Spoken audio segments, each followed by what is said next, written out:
खास करून मी राज्याचे मुख्यमंत्री देवेंद्र फडणवीस साहेबांना मनापासून धन्यवाद देईन की ज्यांनी जो शब्द सोलापूरच्या जनतेला दिलेला होता तो शब्द पाळण्याचं काम त्यांनी केलेलं आहे.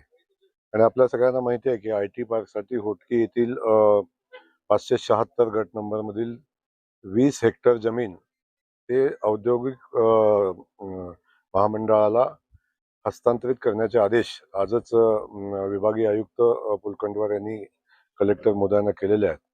आणि आता ही जमीन औद्योगिक विकास महामंडळाकडे जाईल आणि खऱ्या अर्थानं IT पार्कचं काम प्रत्यक्षात चालू होण्यासाठी मदत होईल. त्यामुळे सोलापूरच्या जनतेला माननीय मुख्यमंत्री महोदयांनी जो शब्द दिलेला होता तो शब्द पाळण्याच्या दिशेनं पहिलं पाऊल उचललेलं आहे.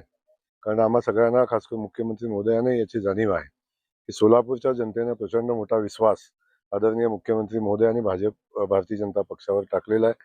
आणि त्याचाच परिणाम म्हणून आपण बघतो की सोलापूरच्या जनतेनं भरभरून भारतीय जनता पक्षाला दिलेला आहे. सोलापूर शहरानं दिला असेल, सोलापूरच्या ग्रामीण भागानं दिला असेल, त्या सगळ्या जनतेनं खूप मोठं प्रेम भारतीय जनता पक्षाला दिलेलं आहे.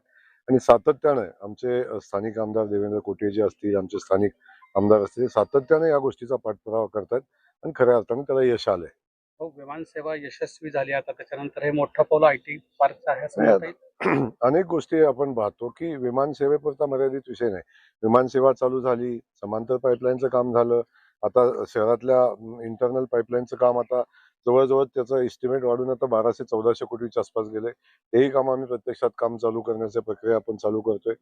त्यासोबत वस्त्रोद्योग महामंडळाला वस्त्रोद्योग व्यवसायाला ज्या इचलकरंजी बेसवर ज्या सवलती द्यायच्या होत्या त्याही संदर्भातली बैठक आम्ही येणाऱ्या अधिवेशनामध्ये आम्ही लावतोय आणि त्या सवलती लवकरात लवकर आमच्या बांधवांना कशा देता येतील याचाही प्रयत्न आपण करतोय.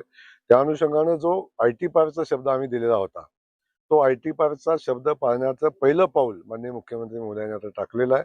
आणि आपण बघतो की आता जमिनीचं हस्तांतरण झालं की प्रत्यक्षात IT पार्कच्या कामाला सुरुवात होईल. त्यामुळे अशी अनेक कामं आपल्या सगळ्यांच्या समोर आहेत की जी कामं शहराच्या विकासाच्या दृष्टीने खूप महत्वाची आहेत. आणि ते भविष्यात ही कामं पुढे घेऊन जाण्याचा निर्णय भारतीय जनता पक्षाने घेतलेला आहे. आणि सोलापूरच्या जनतेनं जो विश्वास टाकला तो सार्थ ठरवण्यासाठी आम्ही सगळे प्रयत्न करू. निवडणुकीत